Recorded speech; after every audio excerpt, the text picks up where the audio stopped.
Okay, so in order to identify which source is nearest to the source is nearest to which data center, the GTM needs to do the metric collection. So when a DNS resolution request is processed by a GTM system, the response will be the IP address of the best virtual server. Now, the most important part of best is determining which of the virtual servers are currently working properly. Now, GTM uses its monitor capability to verify this. In addition, GTM can test path metrics between your data centers and your customers using LDNS path probes, right? So, in order to find out the distance of the source to the data centers, it uses the path probes. And if you recall the DNS architecture and the traffic flow, the requester for GTM is never the actual client, but it's actually the LDNS, the local DNS on the client side. That is what the source that GTM sees. So if you look at this example, I have a local DNS for the client 1 on the left, and I have a local DNS for the client 2 on the right. Now these two local DNS servers are, in different locations geographically. And even I have two data centers in this example. One is Los Angeles and the other is New York. So even these two data centers are in different locations. Now what I would prefer is if a local DNS in Los Angeles makes a request for the resolution of the domain name, that can go to any of the GTMs. That's not a problem. But once it goes to any one of them, then they should give in the response the virtual server IP of the Los Angeles data center, because the request was made from a LDNS in Los Angeles. Okay.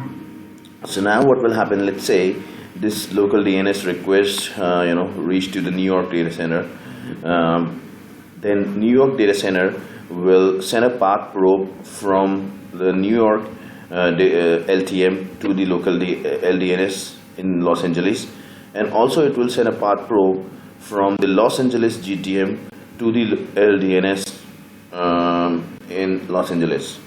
Now, let's say for example, when it's sent from the New York, it gets the probe takes the time as 10 seconds to go and come through. And when it's sent from the Los Angeles data center to this LDNS, it took 6 seconds. So now this New York GTM will be able to understand that this LDNS is closer to the Los Angeles data center as the time interval for the probe is less. So what it will do, it will try to, it knows about the virtual server in this Los Angeles as well as in New York. So it will try to give in response the IP of the virtual server, which is hosted or configured on the LTM in Los Angeles. So once it does that, the LDNS will then, pass on that IP to the client, and the client will directly connect to the Los Angeles LTM and get the load balance to these servers and get the response from them. Okay.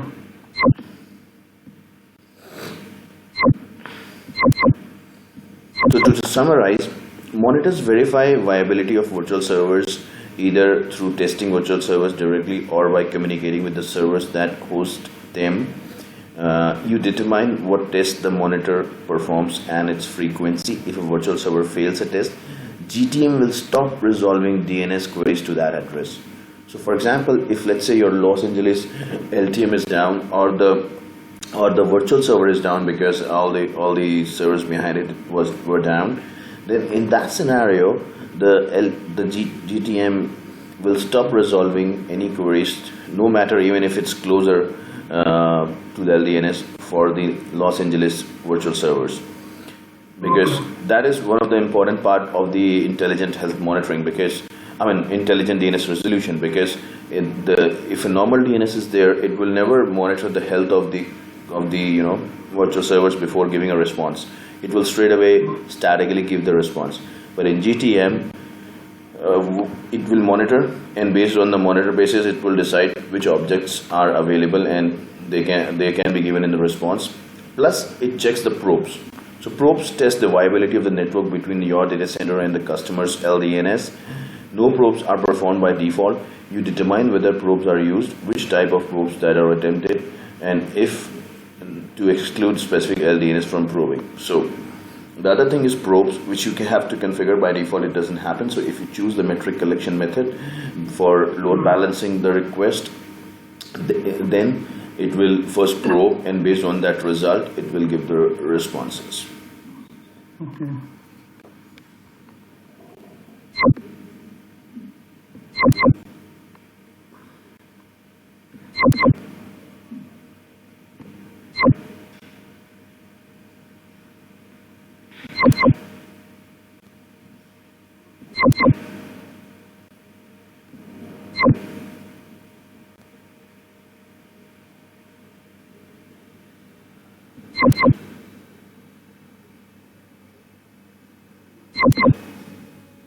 I need to revisit that lab. I need to set up the lab, not for that. Just I need to get it all. I need to send you the money for to get this license and stuff. I really need to get it done. Yeah, that would be better, because then you'll have more visibility and understanding exactly how the configurations is done. So every time, like in this scenario, you saw we had two GTMs, right? So the two GTMs, they have to talk to each other. Remember we talked about the GTM has to talk to the other GTM as well as to the other LTMs. So for adding another GTM, to this GTM, there needs to be, so all these are basically the labs for the GTM, like how you add the data centers and all with screenshots. So then you have to add the other GTM to this GTM. We have to give this command big IP underscore add, and then the IP of the other GTM. Okay. So this is done through command line only. So this will add the other GTM, and what happens in the background when you give this command, the two GTMs exchange their certificates. So you'll get this message retrieving remote and installing local big IP SSL certificates, and then it will prompt you for the password, for the command line password of the remote site GTM. Once you give that password, it will authenticate, and after it's authenticated, it will establish the neighborship with that GTM. So that's what this saying over here, that you have to log into your GTM system via command line, and at the command prompt type the following big IP underscore add, then the IP address of the remote GTM. So for each big IP system, the big IP underscore add script prompts you for the partner system's root password and opens an SSH session to exchange SSL certificates, and opens an iQuery session. The SSH connection may fail due to SSH key mismatch, so you may see a warning concerning a man-in-middle attacks. To eliminate this, remove the SSH key file in the root SSH known underscore host with the command this. So this is just troubleshooting in case it doesn't go as expected in the first place.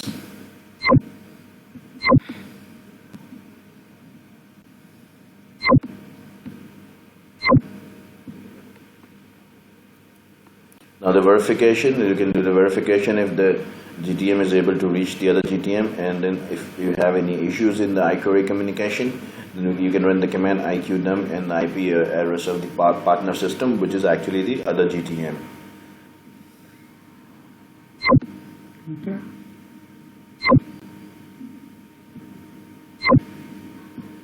Adding the non-F5 servers, right?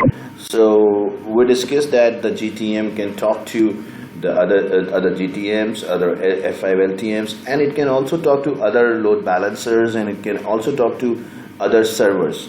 So going by that logic, we have to sometimes, if in our environment we have, let's say we have a Citrix load balancer, and we want to integrate that with GTM, then we have to choose this category, non-F5 servers. So like LTM systems, the primary function of the other servers is to perform local server verification and load balancing. In some cases, these servers may be actual servers and not load balancers. Regardless of whatever they provide an end user service through products such as Microsoft Internet Information Server, it can be an IIS server or a real media server or provide load balancing. These devices host IP addresses that will benefit from the intelligent name resolution. Okay, so now each non-F5 server in your environment must be added to the GTM system's configuration for intelligent name resolution to function properly. The configuration includes the server's name, the server's administrative IP address, the server's location, the server's list of virtual servers it is hosting. Right. So server's name would mean that device name, and server's administrative IP address means the management IP of that load balancer or the server, and the server's location. You have to, remember we discussed yesterday that when you add a server, you have to add it in a particular data center that you have already created, so that GTM knows, which objects are in which data center, and accordingly it will reach them. So you have to create on the GTM. You have to add the servers in the data center. That's all there. So you're right. So first you'll have to go to the data center. You add the data center. Then in the data center you will be able to add the server. I'll show you how it's done. So like this lab that she's seeing, this lab is about first adding the data center. So you go to the GTM, and then in the GTM you have on the left side there would be a tab of GTM which is called DNS. Inside that you have an option for GSLB. In the GSLB you have option for data centers. So in data centers you click on create new, you give it a name like DC1. That's it. You don't have to do anything else. Okay. So once you are done, like let's say I added 2 data centers, it will show something like this: DC1, DC2. Then the second step would be like I have to add the servers, right? So adding the servers would mean like for example adding LTM to the new data center. Now LTM is a kind of server for GTM. So an LTM can be added as a server, other load balancer can be added as a server, or a physical server can be added as a server, right? So in that case, what you have to do basically, if you look at the screenshot, so I will just go to DNS again, GSLB server list. I will name it as LTM1, and I will give it an IP address, which is the management or the external VLAN IP address of the LTM, and then I have bind it with DC1, which I already created. Okay. Right. Then the other LTM that I added, which is for the remote data center maybe, then that I bind with DC2. So now my GTM knows that okay, DC1 has LTM1, which has this IP address. DC2 has LTM2, which is this IP address. Okay. So that's how it will monitor resources, and then you have an option that says virtual server discovery enabled. So if you select this option, it will automatically, once you add the LTM, it will discover how many virtual servers and what virtual servers it has. Like you see this column, virtual servers, it's showing that LTM1 has 2 virtual servers and LTM2 has 1 virtual server. While adding, if you choose this option, it automatically maps those virtual servers in the GTM. So now GTM knows that okay, these are the virtual servers. Now life is easy for you. You can just go to the pool section when you're creating wide IP, remember, and when we are adding the pool there, we can choose these virtual server IP over there just from the drop down, and based on that we can configure the intelligent load balancing.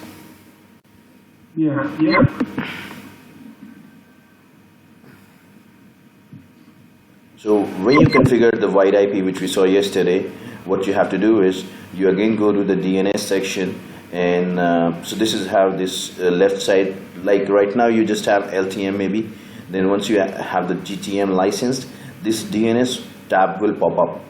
Once you click on that, you will see these options: delivery, GSLB, zones, caches, settings. Now most of the tasks that we are doing, this data center addition, wide IP, pool creation, that is all done in the GSLB section. This is the one which is most visited and the one where you would be doing routine configurations. Okay.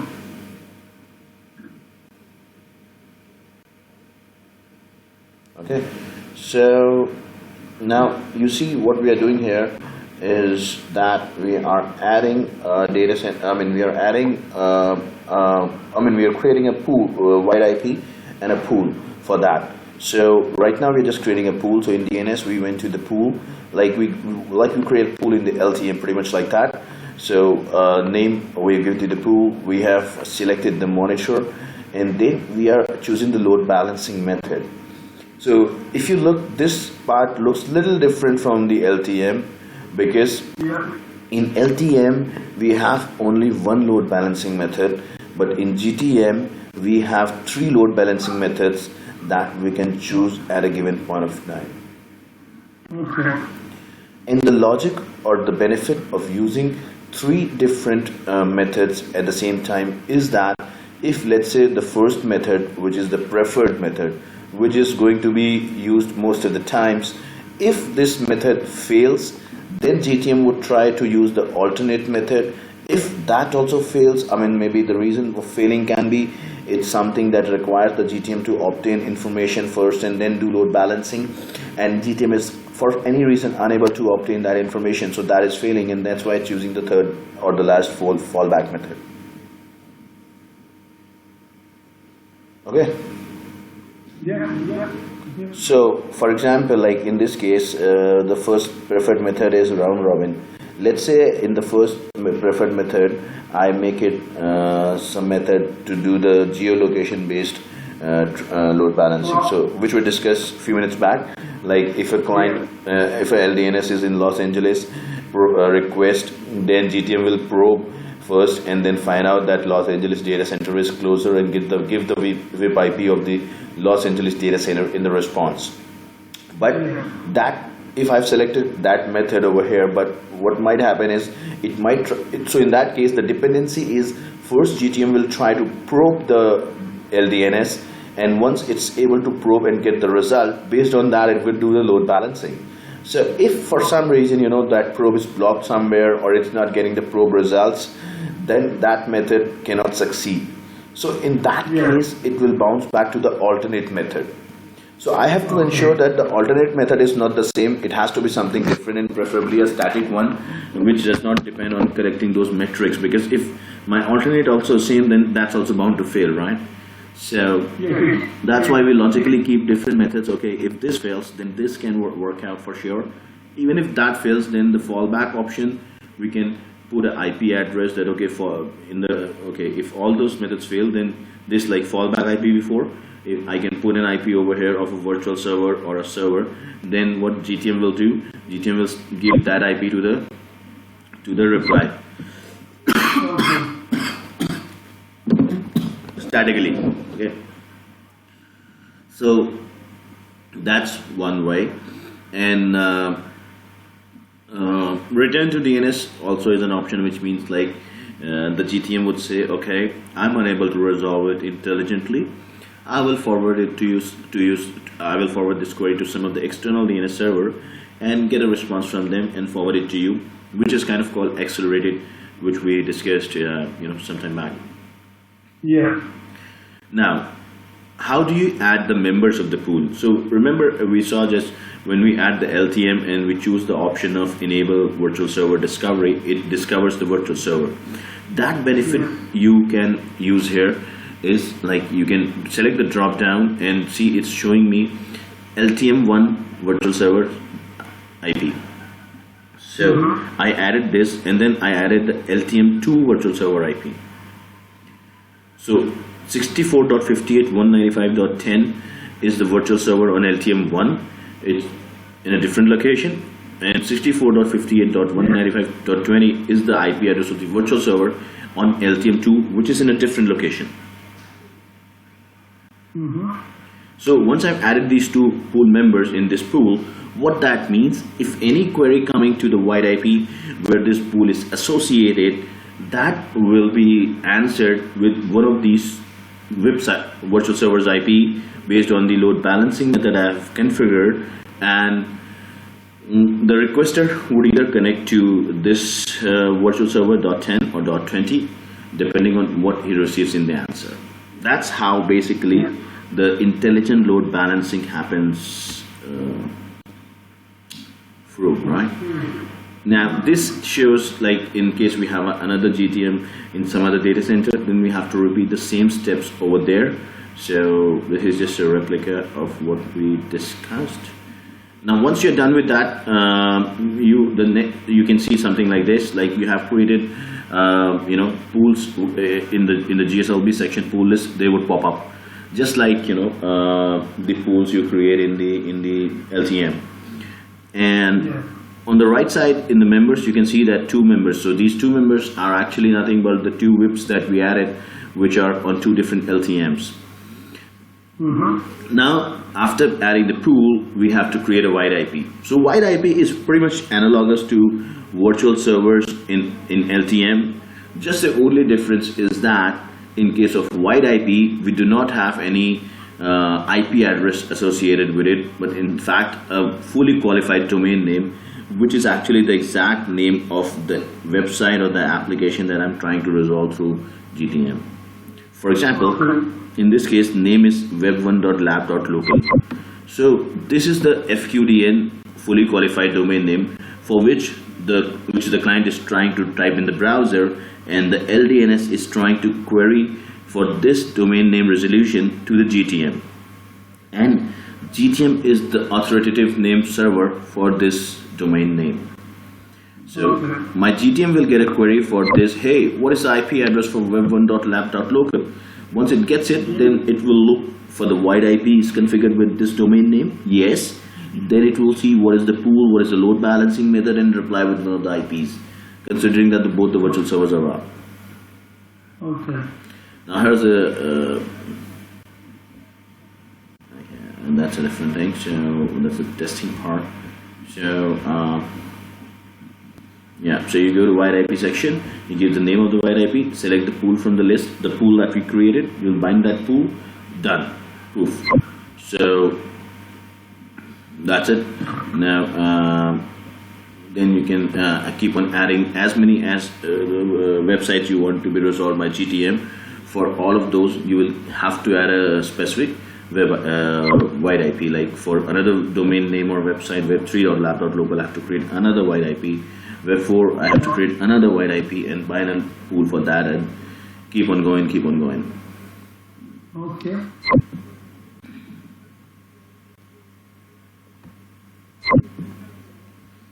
Okay, so we were here not adding non-F5 servers. We'll discuss that.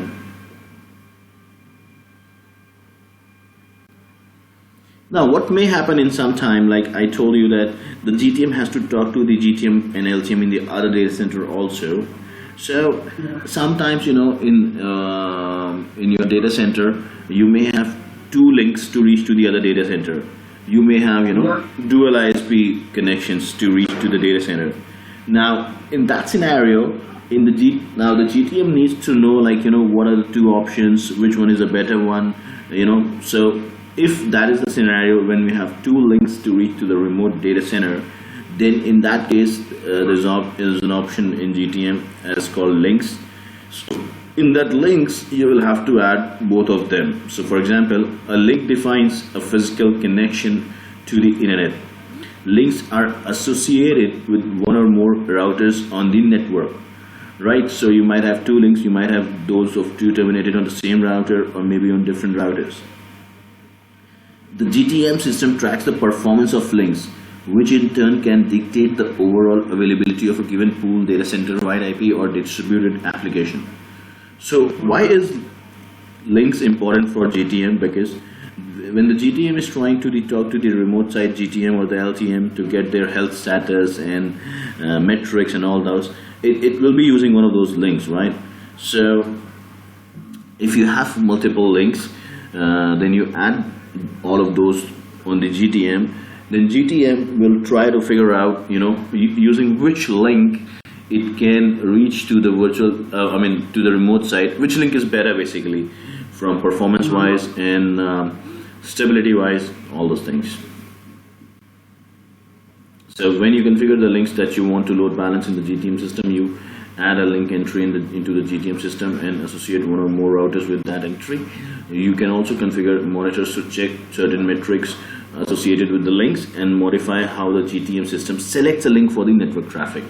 So which link it would use to probe the LTM, or get the status of the VIPs on that LTM.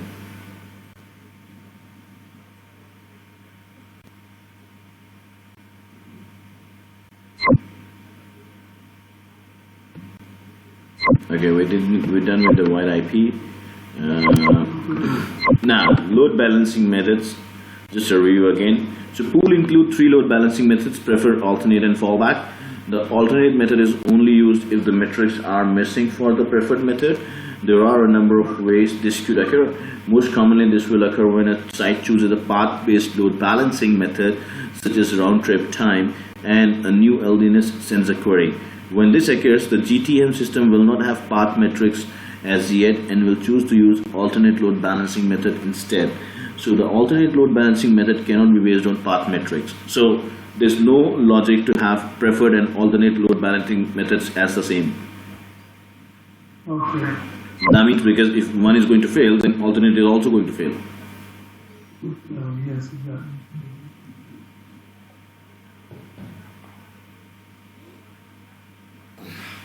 Fallback IP, if chosen load balancing method is fallback IP, then this is the address.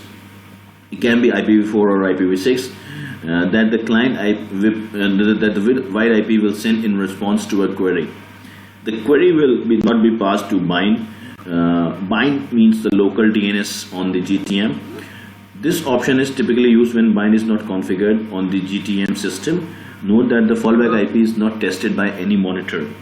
So fallback IP is something, let's say it's one of the virtual server in one data center. So it will give that as a last resort so that the query does not go unresolved. However, the only challenge that might come up is, since that is something which is not being monitored, so maybe GTM has replied with the fallback IP, but that may be down. So that is one thing we need to take care of. Okay.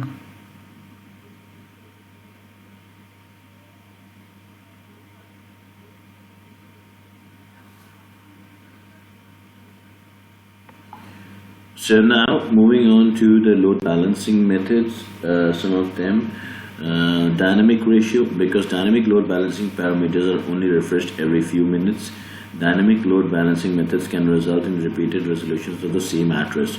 To avoid this, the option of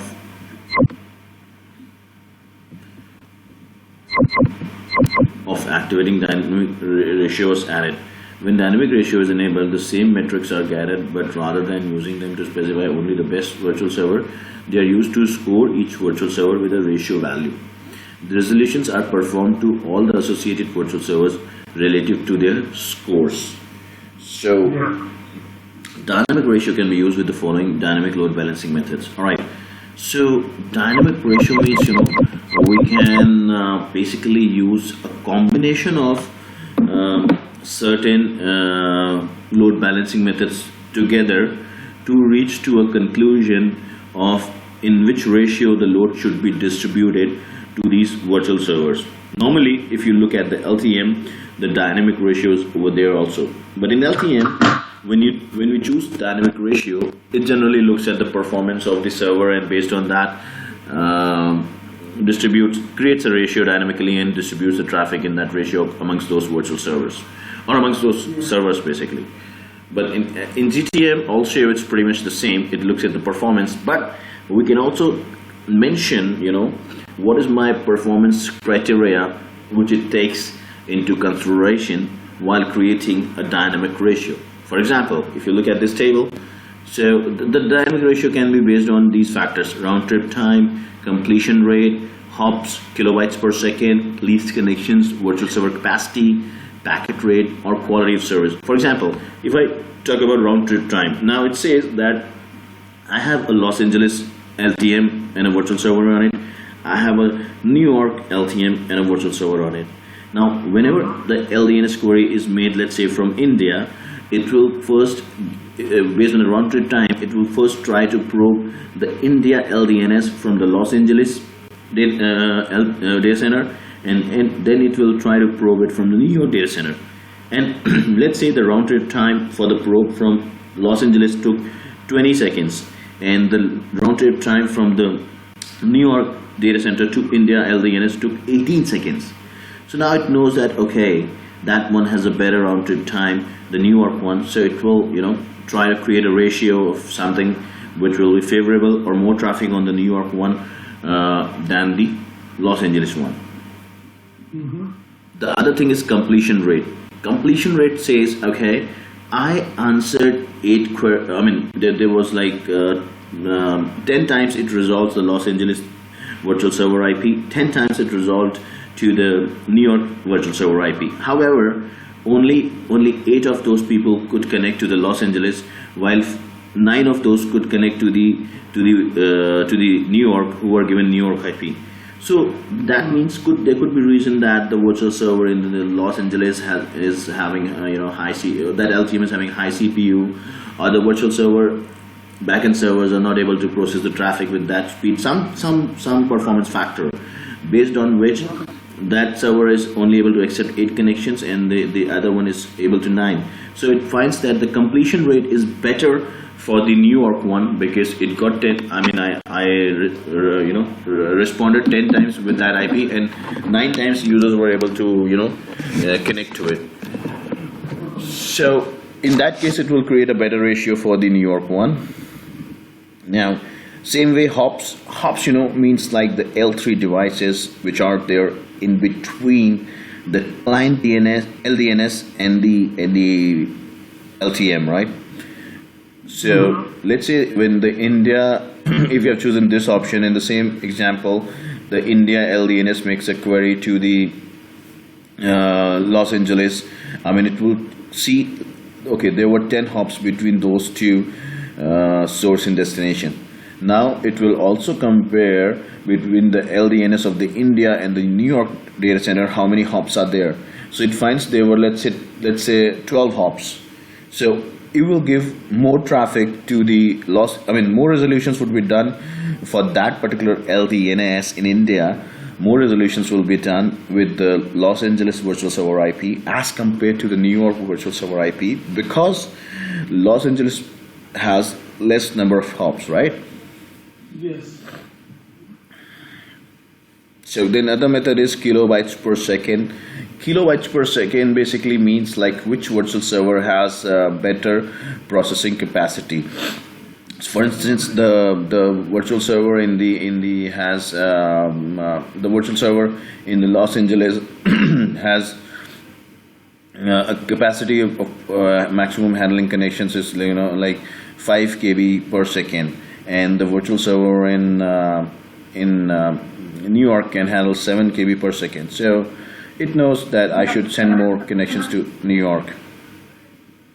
That kilobytes per second, is it in the hardware, as in static? As in, yeah, it's basically a combination of few things. Like it depends on the hardware, plus it also depends on the internet link, right? So let's say Los Angeles has 2 Mbps link and New York has 6 Mbps link. So obviously the amount of data that the Los Angeles can receive and reply is maximum up to 2 Mbps, right? But the New York one can have more data processed through the internet because it has 6 Mbps. So that can also come into picture when we decide kilobytes per second. So like if we have any of these differences, like we have the hardware difference of the LTMs, or we have the difference in the WAN links, then we can choose in those scenarios kilobyte per second. Okay. Least connections, okay, this is similar. Like it will find out, okay, the virtual server in the Los Angeles LTM has 100 connections and the virtual server in the New York data center has 200 connections.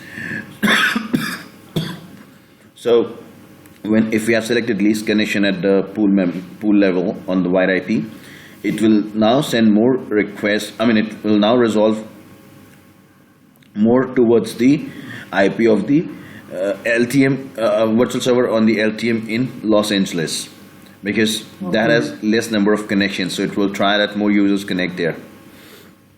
The VS capacity. Now VS capacity is something that's virtual server capacity that's basically dependent on how much servers you have. Like let's say the Los Angeles virtual server has 2 backend servers behind it, which are the app servers which can load balance the actual traffic, and the virtual server in New York has 5 servers in the backend, application servers, which can load balance the traffic once it hits the LTM in the virtual server. So going by this logic, it will see that okay, the virtual server in New York has a better virtual server capacity because it has 5 servers, and maybe the RAM of the servers is also high, something like that. So it will send more traffic there, and maybe the ratio can be 5:2. Okay.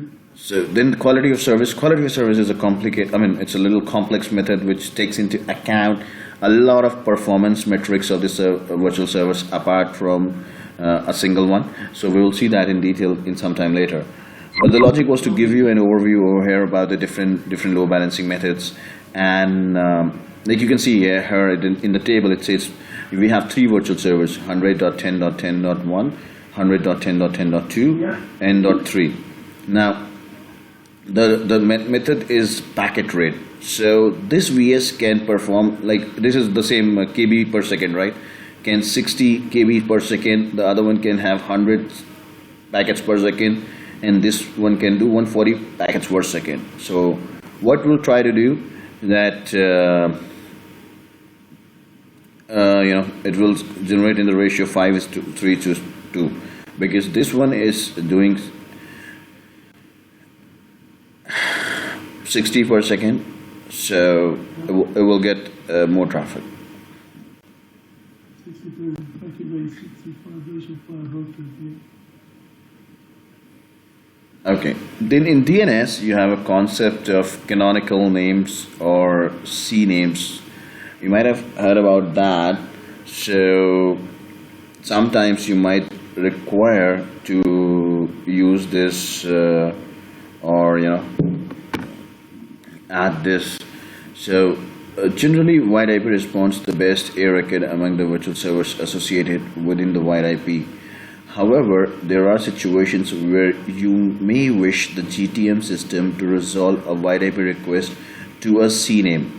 So till now what we saw, that a request comes to the GTM on the listener IP. The GTM checks, do I have a wide IP configured? If yes, it is configured, then it will check, okay, what is the pool associated? Then at the pool level, it checks what is the load balancing method associated. Based on that, it will get the information if it has to collect for some dynamic load balancing. Once it has that information, then it will decide which virtual server IP it has to respond to the query. Okay. Now there can be a situation in which you don't want this to, the GTM to respond with a virtual server IP, but rather you want the GTM to reply with a CNAME IP. So not an IP, but a CNAME. So CNAME is like canonical name. Like for example, you have a website which is abc.com, and I say that. So this is basically called the FQDN, fully qualified domain name. Now, when I create a CNAME for this, the CNAME would be something like xyz.com.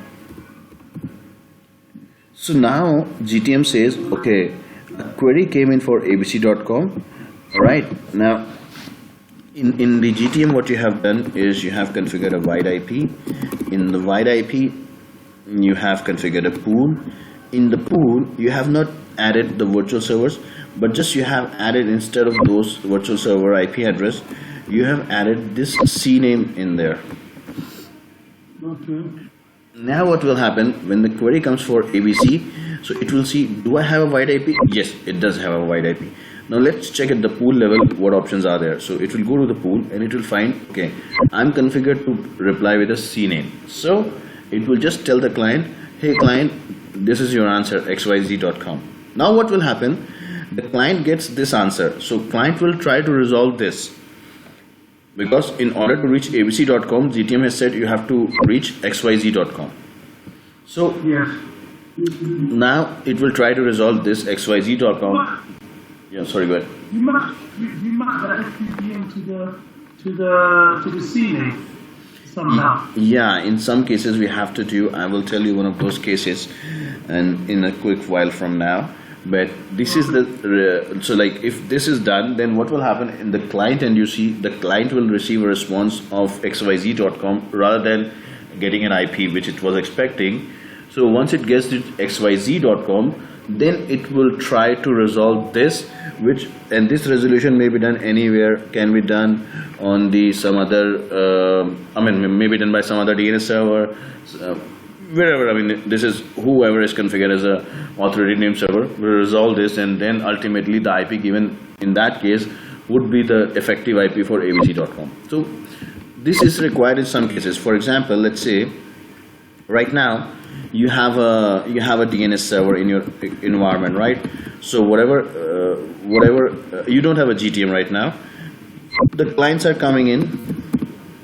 The clients access the internet clients for your website, hit this DNS server, and this DNS server is authoritative for your website abc.com, and it replies with the IP address, and then the clients directly connect to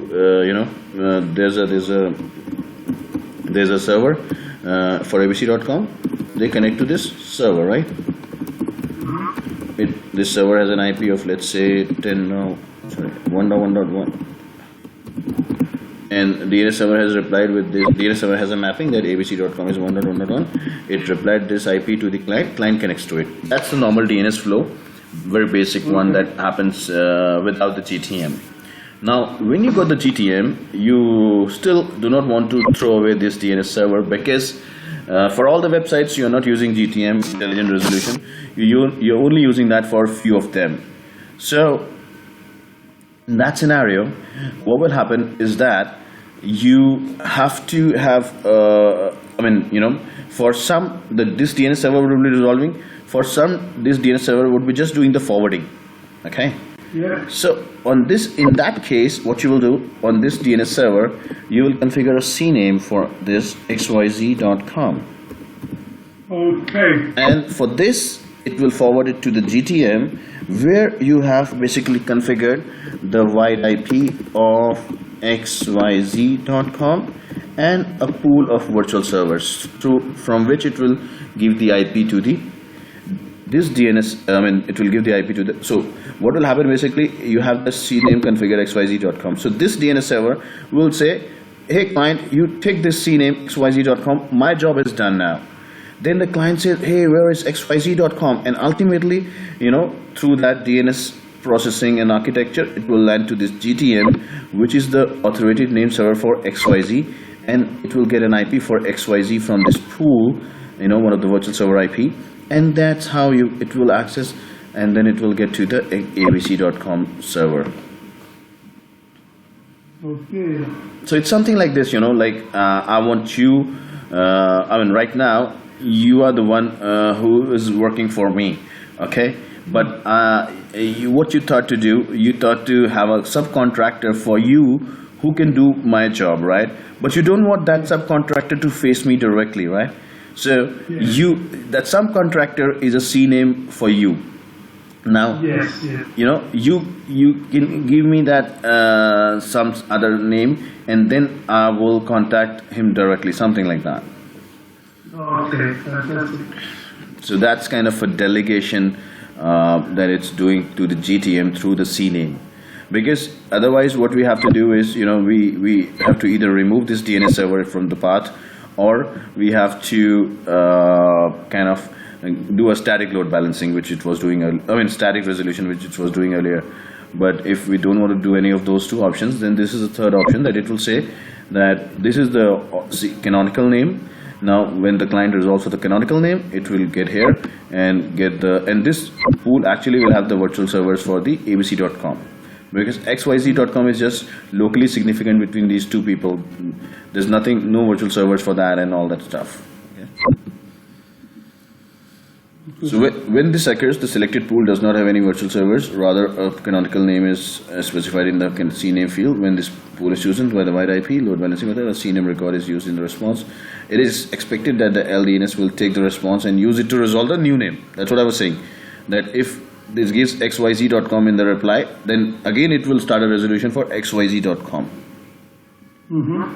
This option is frequently used when sites wish to use partner hosting centers for resolution for specific regions of the world.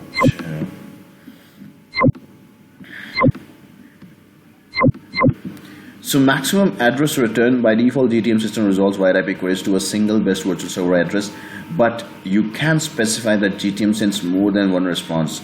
So by default we saw that it will find out based on the load balancing method and monitoring which virtual server IP it has to respond. However, if you want that it responds with more than one IP at a time as a primary and secondary, then GTM can do that as well. So that you can control by maximum address return field. So if you put maximum address return 3, in that case it can reply the client with the 3 IP addresses. So what will happen? Client will try to first contact the first one. If it gets connected, fine. If it doesn't get, then it will try second and third. All right? Yeah. Verify virtual server availability. So by default, GTM systems will not resolve wide IP queries to a virtual server that has failed the monitor test. However, there are times, especially in lab environments, where you may wish GTM system to resolve to certain addresses regardless the ability to verify their functionality. So when unchecked, GTM will resolve to member of this pool even if the monitor fails.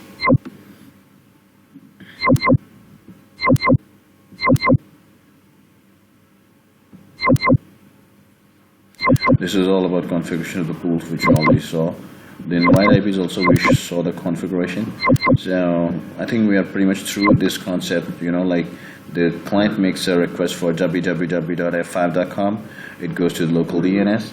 It sends to the root name server. Root name server gives the name IP address of the name server for f5.com. Then this connects to that name server, which is actually a GTM, right? And now the GTM knows about GTM has a wide IP configured, and that wide IP, the pool has 3 members: New York virtual server IP 216.xxx, the Europe virtual server IP 192.65.100.106, and the Seattle virtual server IP, which is 207.17.117.20.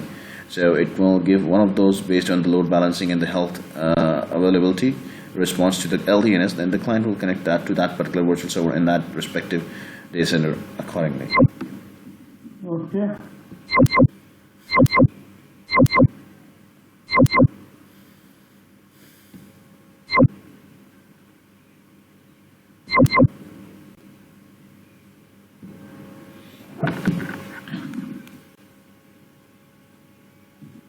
This is another subtopic. I'm sorry? This is another subtopic, changing objects. Oh yeah. I didn't get you. What do you want to say? Changing object status. Is it That's just, yeah, okay. Yeah, that's just saying to enable or disable features, like if one object is disabled. So, like you can disable a particular virtual server on the GTM, so it will not reply with that particular virtual server IP in any of the requests. So it's just telling, which are the objects which you can status you can change, like disable. So if you disable a data center, then it will by default disable all servers in that data center and all virtual servers on those servers, because data center is a parent, right? So it knows that, okay, this is the data center and its children is this LTM, and the LTM children is this virtual server. So if you disable the data center altogether, like we saw, we have created 2 data center, DC1 and 2, which was showing green. So when you select one of them like DC1 and disable it, then what will happen? It will automatically disable its child also. So in that case, any virtual servers of those data centers with which IP it was responding, it will stop using those virtual server IPs now in the responses. So we have to be cautious when we are disabling a data center. Yeah, but if you disable a wide IP, then the no resolution would be done for that particular FQDN If you disable a virtual server on the LTM, on the GTM, sorry, then it will not resolve any query with that IP of that virtual server which is disabled. If you disable a GTM system, then it disables load balancing, iQuery, probing, and synchronization between the two GTMs. If you disable a LTM, then this disables load balancing, iQuery communication, and probing features. So in that case, it will not use any of the virtual servers of that LTM for load balancing. So,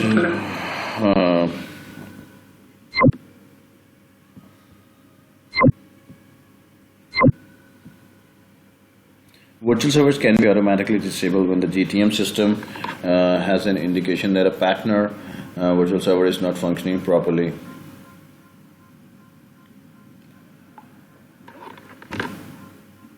This is called virtual server dependency. So this optional feature is important if the application depends on multiple virtual servers to perform correctly.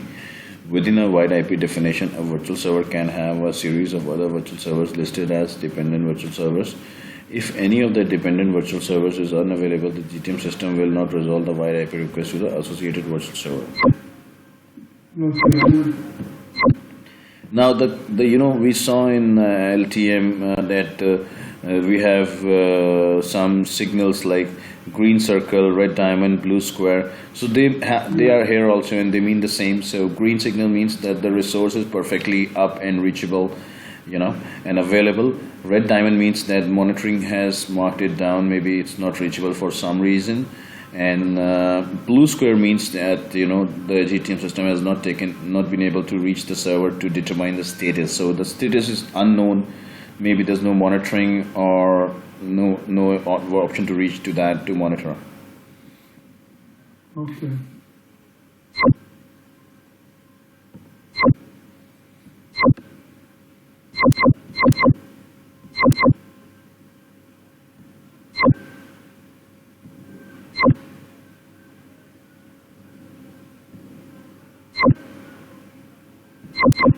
These are some of the syntaxes, commands basically it's talk about, but these are nothing to do with the GTM specifically. These are generic TMSH commands which can be used for the LTM also. So this is just talking about those architecture of the commands, like if you want to edit something, then edit module name can be LTM, GTM, whichever configuration you want to edit, and the component and the name and all. So help you can use, list you can use to see a lot of things like list, LTM pool, so that will show you all the LTM pools. All right, so that way it is. Now you can use the list GTM wide IP, so that will show you all the wide IPs for the GTM. Okay.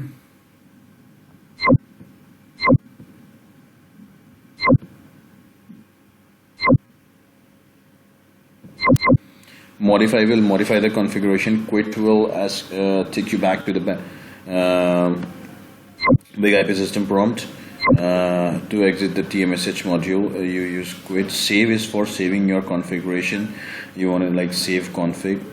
So that will save whatever configuration you've done on the CLI, because on the GUI the changes are automatically saved, but on the CLI you have to manually save them. Okay. Okay, so the next module in line is LDNS probes and metrics.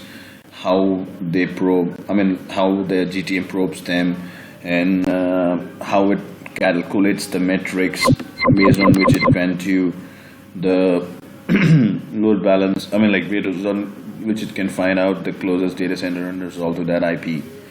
So you want to continue today, or I can. Because it's a lot of taking in. Yeah. And I woke up like 4 o'clock in the morning here. Oh,